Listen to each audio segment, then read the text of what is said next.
So hello guys, I am Sagar and welcome back my YouTube channel. और आज के video में हम आपके साथ कुछ टिप्स शेयर करेंगे जिसको अगर आप सही तरीके से अपने पढ़ाई के दौरान लागू करते हो तो आप क्लास 12th बोर्ड एग्जाम में असल में मैथ में 100 मार्क्स आसानी से क्रैक कर सकते हो। यार जैसे मैंने पहले बताया कि मेरा नाम है सागर और मेरा पूरा नाम है ईश्वर चंद्र विद्यासागर। मैंने खुद क्लास 12th में मैथमेटिक्स में 100 में 96 मार्क्स क्रैक किए थे। तो यार अब यहां पर आपके माइंड में एक प्रश्न उठ रहा होगा कि अगर आपने मैथ में 100 में 96 मार्क्स क्रैक किए तो आप मुझे ऐसा एडवाइस क्यों दे रहे हो कि आप मैथ में 100 में 100 अचीव कर सकते हो। तो यार मैं आपको बता दूं कि अगर मैंने 100 में 96 अचीव करे तो मेरा ये लक्ष्य नहीं था कि मैं 100 में 96 अचीव करूंगा। यार अगर मैंने 100 में 96 अचीव करा तो मेरा लक्ष्य था कि 100 में 100 अचीव करूंगा। पर क्वेश्चन इज दैट कि कुछ मुझसे हो गई मिस्टेक होने की वजह से मेरा क्या हुआ कि फर्स्ट और सेकंड पेपर में 2-2 नंबर कट हो गया, जिसकी वजह से मेरा 100 में 96 मार्क्स अचीव हुए। तो यहां पे सबसे पहले आपको यह सीखना है कि मैंने क्या गलती करी जिसकी वजह से मेरा 2-2 नंबर कट गया। इट मींस 4 नंबर मेरा क्यों कट गया, क्या मैंने गलती करी। ऐसा नहीं कि मैंने मेहनत नहीं करी थी, मैंने ऐसा मेहनत नहीं करा था कि मुझे 100 में 100 नहीं मिलेगा। अरे यार मैंने ऐसा मेहनत किया था कि मुझे 100 में 112 मिलता, क्योंकि उस समय जितनी भी किताबें थी सारी किताबें मुझे रट्टा थी। और 1-2 पब्लिकेशन की नहीं, बहुत सारे पब्लिकेशन की किताबें सारी मैं बहुत मेहनत करके पढ़ा था। मेरा एम था कि मैं 100 में 100 अचीव करूंगा, फिर भी मेरा 100 में 96 अचीव हुआ। तो मैंने कुछ गलती करी, उन गलती को आपके साथ शेयर करूंगा। आप यहां से गलती सीख सकते हो कि आपको क्या मिस्टेक नहीं करनी है। और जो सेकंड चीज जो आपको सीखनी चाहिए वो ये सीखनी चाहिए कि मैंने कितना मेहनत किया और किस प्रकार से मेहनत किया, जिसकी वजह से मैं ऐसा सोच सकता था कि मैं 100 में 112 भी आ सकता है, 100 में 200 भी आ सकता है। ये मेरा कॉन्फिडेंट था, ये मेरा बिलीव था, मैं ऐसा सोचता था लेकिन फिर भी नहीं आया। तो मैं ऐसा किस प्रकार से सोच पा रहा था, ऐसा सोचने के लिए पहले मेहनत करना पड़ेगा ना। जब आप मेहनत करोगे तभी आप सोच पाओगे कि आप 100 में 112 क्रैक करोगे, 100 में 200 क्रैक करोगे, 100 में 100 क्रैक ही कर दोगे। ऐसा आप तभी सोच पाओगे जब आप मेहनत करोगे, सही तरीके से मेहनत करोगे। देखो यार सबसे पहले मैं आपको बता दूं कि थंबनेल में लिखा हुआ था कि 100 में 100 मार्क्स क्रैक करोगे 4-5 स्टेप को फॉलो करके। तो बिल्कुल ये बात सही है। और मैं आपको बता दूं ये वीडियो उन सारे बच्चों के लिए नहीं है जो कम मेहनत करते हैं, या ये वीडियो उन सारे बच्चों के लिए नहीं है जो एक एवरेज स्टूडेंट है जो सिर्फ पास होना चाह रहे हैं और वो इसलिए वीडियो में आए हैं कि मैं 100 में 100 क्रैक कर दूंगा। तो बिल्कुल नहीं यार, जो बच्चे कमजोर हैं, जो पढ़ना नहीं चाहते हैं, वो 100 में 100 क्रैक नहीं कर सकते हैं। ठीक है, कुछ बच्चे ऐसे हैं जो बिल्कुल कमजोर है, वो सिर्फ पास होना चाह रहा है, वो चाह रहा है मैं 50 से अधिक ले आऊं। तो बिल्कुल वो नीचे कमेंट बॉक्स में कमेंट करेंगे, मैं उनके लिए भी एक वीडियो बनाऊंगा कि वो कम मेहनत करके, बहुत कम मेहनत करके मैक्स टू मैक्स 20 या 25 दिन पढ़ करके वो 50 से भी अधिक नंबर मार्क्स आसानी से क्रैक कर सकते हैं, गेन कर सकते हैं। ठीक है, तो यहां पर 2 चीज मैं सिखाऊंगा आपको कि मैंने किस तरीके से मेहनत किया या किस तरह से वो सभी लोग मेहनत करते हैं जो 100 में 100 क्रैक करते हैं। तो पहले मैं आपको वो रास्ता सिखाऊंगा, इसके बाद मैं आपको यह सिखाऊंगा कि उस रास्ते पे मैंने क्या मिस्टेक करी। तो आपको चलना तो उसी रास्ते पे ही है, लेकिन वो मिस्टेक नहीं करनी है जो मैंने करी। तो मैं अगर वो मिस्टेक करके 4 नंबर कटवा सकता हूं, तो अगर आप वो मिस्टेक नहीं करोगे, उसे सीख लोगे, तो आप वो 4 नंबर बचा सकते हो। तो और चलते हैं, सारे टिप्स की चर्चा करते हैं। तो बात करते हैं टिप्स नंबर फर्स्ट की। देखो टिप्स नंबर फर्स्ट है कि आपके पास सारे चैप्टर्स के निचोड़ होने चाहिए। जैसे क्लास 12th मैथमेटिक्स में कुल कितने चैप्टर है, 13 चैप्टर है, 13 चैप्टर है, और आपके पास 13 चैप्टर का निचोड़ होना चाहिए। अब ये निचोड़ क्या होता है, निचोड़ आप कैसे लोगे। देखो निचोड़ लेने का मैं आपको एक तरीका बताता हूं। मैं एक चैप्टर उठाता हूं, मान लो मैं उठा लिया प्रत्रिकोणमितीय फलन। अब क्या करना है, हमको एक रफ लेना है और एक पेन लेना है। उस प्रत्रिकोणमितीय फलन नाम के चैप्टर में जितने भी फॉर्मूले हैं सारे फॉर्मूले को रफ में लिखना है, और लिखने के बाद जितने भी फॉर्मूले उसको प्रूव करना है कि अच्छा ये फॉर्मूला ऐसे प्रूव होगा।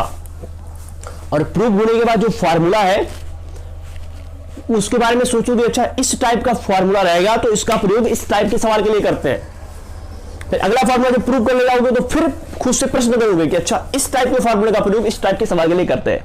तो इस तरह जितने भी फॉर्मूले रहेंगे सारे फॉर्मूले को आप प्रूव कर लोगे और यह समझ जाओगे कि इस टाइप के फार्मूले का प्रयोग किस टाइप के सवाल के लिए करते हैं। तो जितने भी फार्मूले रहेंगे सारे फार्मूले को आप समझ जाओगे कि इस टाइप के फार्मूले आएंगे तो उसका प्रयोग किस टाइप के सवाल के लिए आप करोगे। इसी को बोलते हैं निचोड़।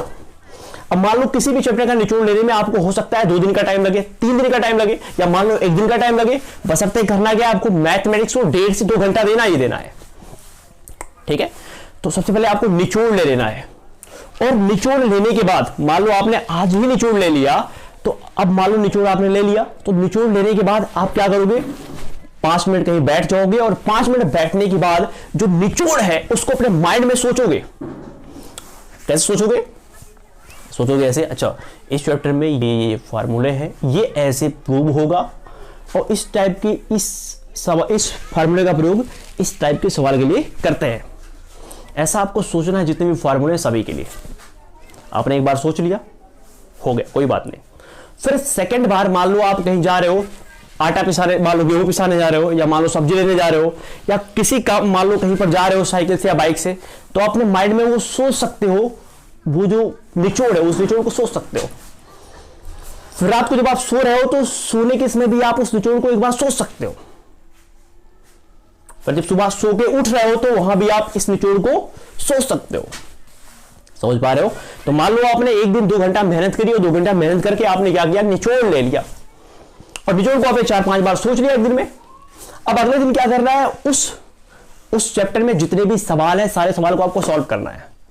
और सवाल को सॉल्व करने के लिए वहां पे जो एग्जांपल दिए, जो उदाहरण में सारे क्वेश्चन दिए रहते हैं, आपको उसको भी सॉल्व करना है और प्रश्नावली के भी सारे क्वेश्चन को सॉल्व करना है।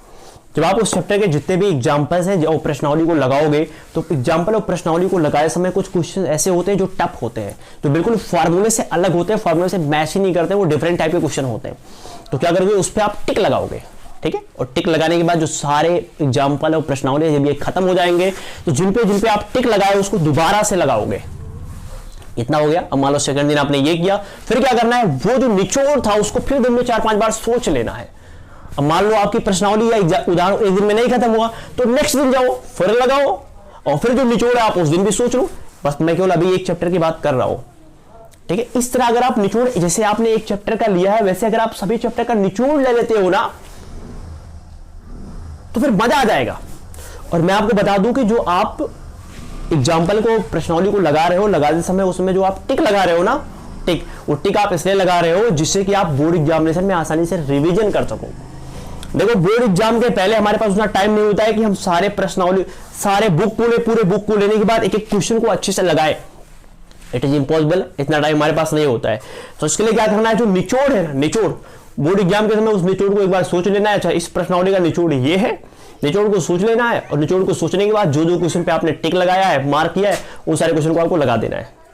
बोर्ड एग्जाम के समय आप ऐसे सारे क्वेश्चन को, सारे चैप्टर्स को रिवीजन करोगे, ठीक है। तो फर्स्ट चीज था क्या कि आपके पास निचोड़ होना चाहिए और आपको पढ़ाई ऐसे ही करनी है। जो निचोड़ है, निचोड़ को आप दिन में जितनी बार सोच पाओगे आपके लिए उतने ही बेनिफिट होगा, क्योंकि आप जितना सोच रहे हो आप उसको अपने भीतर उतना ही पक्का करते चले जा रहे हो।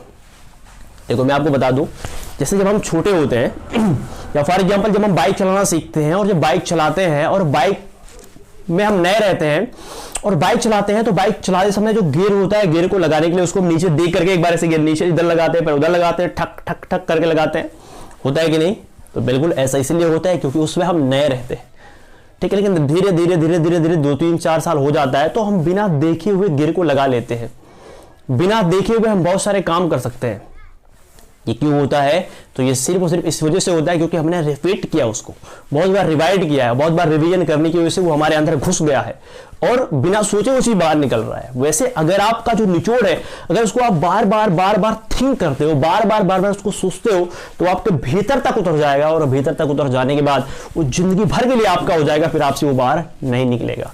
तो इसलिए मेरा पहला एडवाइस है कि जो चैप्टर का निचोड़ है, सारे चैप्टर का निचोड़ लो, प्रश्नावली को इस तरह से सॉल्व करो। अगर आप इस तरीके से सॉल्व करते हो तो आप फिर एक बेहतर मास्टर बन जाओगे। जैसे आप लोग नीचे कमेंट बॉक्स में कमेंट करके बताते हो कि सर आप बहुत बढ़िया पढ़ाते हो, sir you are the god of mathematics, sir आप मैथमेटिक्स से भगवान हो, ये हो वो, आप लोग बहुत सारे कमेंट करते हो। देखो यार मैं आपको बता दूं कि मैंने इस तरह से पढ़ाई करा था और इस तरह से पढ़ाई करने के कारण ही मैं इतना बढ़िया से आप लोगों को पढ़ा पा रहा हूं। तो अगर आप भी इस तरह से पढ़ाई करते हो जिस तरह से मैं पढ़ाता हूं, या जिस तरह से मैं पढ़ाया, या जिस तरह से वो सारे लोग पढ़ते हैं जो एक बेहतर स्टूडेंट है, तो अगर आप भी इस तरह से पढ़ाई करते हो तो यार आपके भीतर जो सारे निचोड़ है वो आ जाएंगे। और निचोड़ जब आ गए ना और वो आपके भीतर तक उतर गए तो फिर वहां से आप नई नई नई नई चीजें क्रिएट कर सकते हो, ठीक है। तो ये सारी चीजें तभी होंगी जब पहले वो चीजें आपके भीतर जाएंगी। जब आपके भीतर जाएंगी तब वहां से नई नई चीजें निकलेंगी, तो उसी को बोलते हैं डिस्कवरी।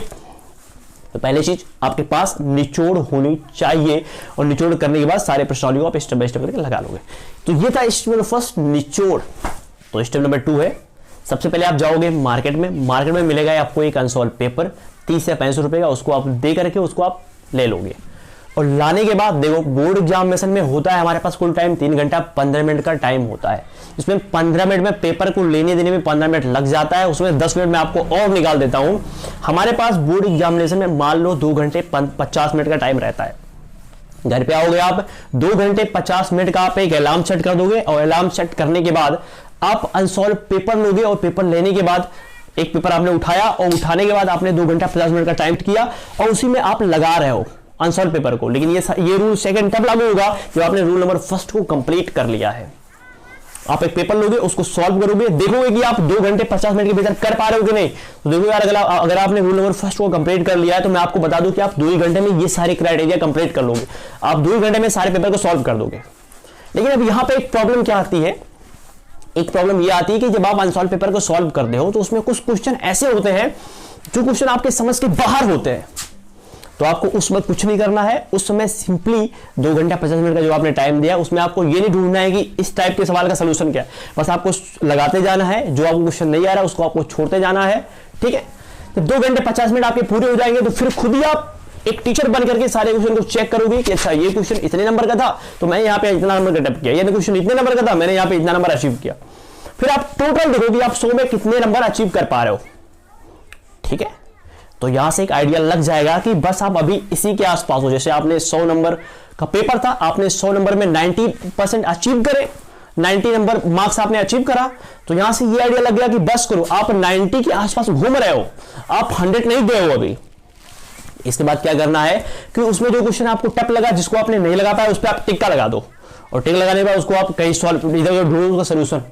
ये तो खत्म हो गया इसका टाइम, फिर सोल्यूशन ढूंढ लो आप। अगर आपको सोल्यूशन नहीं मिल रहा है तो आप मेरे इंस्टाग्राम को फॉलो कर सकते हो। मेरे इंस्टाग्राम की यूजर आईडी है ICBS क्लासेज 32, ICBS क्लासेज 32। मैं ऊपर दे दूंगा, ऊपर यहाँ पे दे दूंगा, तो वहां से आप देख के जाकर के इंस्टाग्राम पे उसको सर्च कर सकते हो, और सर्च करने के बाद आप हमारे पेज पे आ जाओगे। वहां पर आपका जो क्वेश्चन है जो आप नहीं लगा पा रहे उसको वहां पे आप पूछ सकते हो, मैं वहां पर उसका आपका सोल्यूशन दे दूंगा, ठीक है।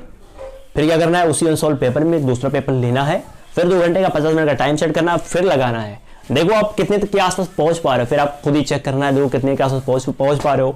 तो यहां से एक अंदाजा लगा कि बस करो आपकी सीमा भी यही है। फिर जो क्वेश्चन बचेगा आप इंस्टाग्राम पे मुझसे पूछ सकते हो, ठीक है। इतना हो गया। अब अगर आप समझ जाओ कि अगर आप 92 93 के आसपास जा रहे हो, इसका मतलब समझ जाओ अभी आप पे कमी, आप 100 में 100 नहीं ला सकते हो, और को सॉल्व करो, फिर और को सॉल्व करो, फिर और को सॉल्व करो, करते जाओ। देखो आपका 92 आ रहा है, 91 आ रहा है, तो आप और मेहनत करते जाओ, और मेहनत करते जाओ, नई नई चीजें सीखते जाओ, ठीक है। नए नए पब्लिकेशन से सीख जाओ कि अच्छा ये चीजें यहाँ पे है, तो यहाँ से आप अचीव करते जाओ। बस करना क्या, आपको पढ़ते जाना है, देखना हमारी मिस्टेक क्या है, उस मिस्टेक को सुधारते जाना है। अगर आप 92 अचीव कर रहे हो तो आप और मेहनत करो कि आप 96 तक जाओ। वो कौन कौन से क्वेश्चन है जो आपको रोक दे रहे हैं, वो आपको कटवा दे रहे हैं, उन क्वेश्चन के बारे में जाके फिर से पढ़ो, राइट। जैसे आपने 100 में 96 अचीव करा, तो 4 नंबर आपके जहां कटे, जिस टाइप के क्वेश्चन में कटे, आप उस टाइप के क्वेश्चन के पास जाओ और उसको अच्छे से फिर से समझने का प्रयास करो, ठीक है। अगर नहीं समझ में आएगा तो इंस्टाग्राम पे आप मुझे बोलोगे कि सर आप हमको ये चीज नहीं समझ में आ रही है, मैंने ऐसा किया था जैसे आपने कहा है, तो मैं क्या करूंगा यूट्यूब पर उसका एक वीडियो बना दूंगा जिससे कि आपको अच्छी तरीके से समझ में आ जाए, ठीक है। तो ये रहा स्टेप नंबर 2, और step number first, step number 2 अगर आप फॉलो करते हो तो मैं आपको 100% गारंटी देता हूं कि आपका जो दिमाग है वो आपके सर पे आकर के बोलेगा कि आप 100 में 200 अचीव कर पाओगे, अगर आप स्टेप नंबर फर्स्ट और स्टेप नंबर सेकंड को अगर आप अच्छी तरीके से फॉलो करते हो, ठीक है। चलो ये रहा मेरा वो पाथ इस पे वो लोग चलते हैं जो टॉप करते हैं, ठीक है। इसके बाद क्या मिस्टेक थी, हमारी पर्सनल मिस्टेक क्या थी, या उस पाथ पर, उस रास्ते पर क्या लोग मिस्टेक करते हैं जिसकी वजह से वो 100 में 100 का जो गोल बनाए रहते हैं वो अचीव नहीं हो पाता, उससे 1-2 नंबर कम पा जाते हैं। तो यार देखो यहां पर जो कमी है, पहली कमी क्या है, जैसे मान लो ना जब हमको ये लगने लग जाता है कि मैं 100 में 100 अचीव कर सकता हूं, तो यहीं पे हमको ओवर कॉन्फिडेंस आ जाता है। जब मुझे ऐसा लगता है कि मैं 100 में 100 अचीव कर सकता हूं तो बस करो, मैं अपने आप को पता नहीं क्या मानने लग जाता हूं कि बस करो मैं अचीव ही कर सकता हूं, कोई दिक्कत नहीं है, मैं जो कर दिया सही है, ऐसा कॉन्फिडेंस आ जाता है कि मैंने जो कर दिया वो सही है। तो ये जो कॉन्फिडेंस, ओवर कॉन्फिडेंस है, यही आपके क्वेश्चन को गलत करवा देता है।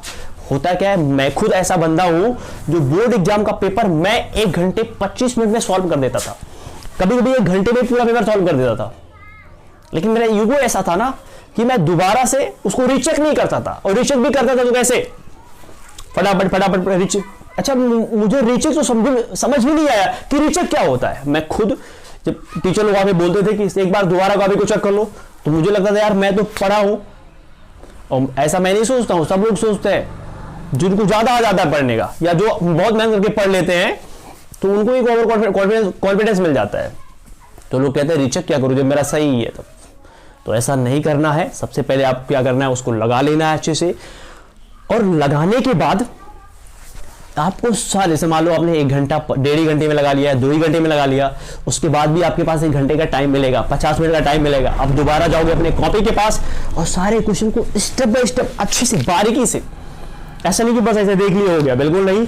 क्वेश्चन को देखा, यहाँ पे ये हुआ, फिर सेकंड लाइन पे, थर्ड लाइन पे, फोर्थ लाइन, फिर वहां पे आपने क्या क्या मिस्टेक करी, उसको आप कैसे सुधार सकते हो। रीचेक में आपको यही देखना है। फिर सेकंड क्वेश्चन की ओर जाना है, ठीक है। आपको 1.5 घंटे 1 घंटे आपको रीचेक करना है। आपको ऐसा नहीं करना है कि फालतू के लोगों में बच जाना है। अधिकांश बच्चे जो पढ़ने वाले होते हैं 1.5 घंटे 2 घंटे में अपना काम करने के बाद और सारे बच्चों को बताने लग जाते हैं। समझ पा रहे हो, उनको बताने लग जाएंगे, उनको बताने लग जाएंगे, उनको बताने लग जाएंगे। लेकिन अगर आप ऐसा करते हो ना, तो फिर आप बहुत बड़ी गलती कर रहे हो। अरे आपके पास 3 घंटे 15 मिनट का जो टाइम दिया है, मिला है, वो बहुत बहुमूल्य टाइम है। समझ पा रहे हो।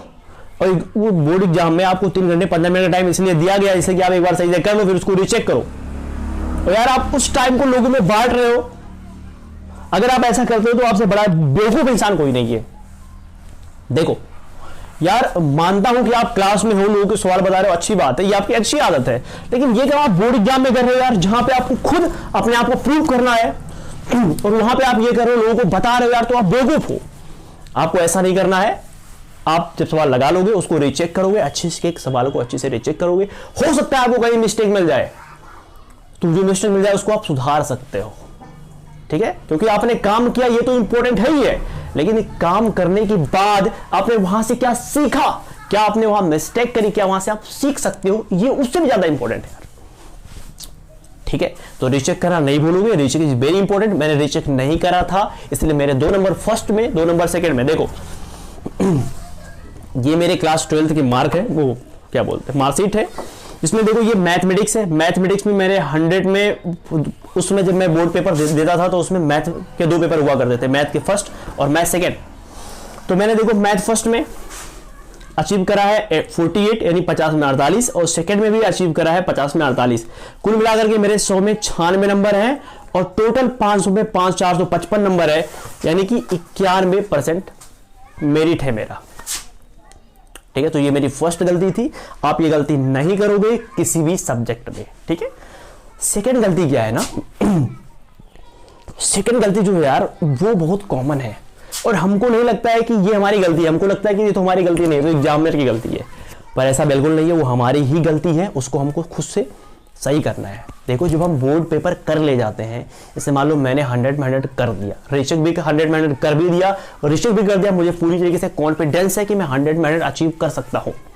इसके बावजूद भी क्या करो आपको क्या करना है, 100 रुपए लेना है। और 100 रुपए, जैसे मान लो ये 100 रुपए है, सिंपली 100 रुपए ले लेना है, और लेने के बाद गोद लेना है, सिर्फ गोद हल्का सा जरा से लगा लेना है।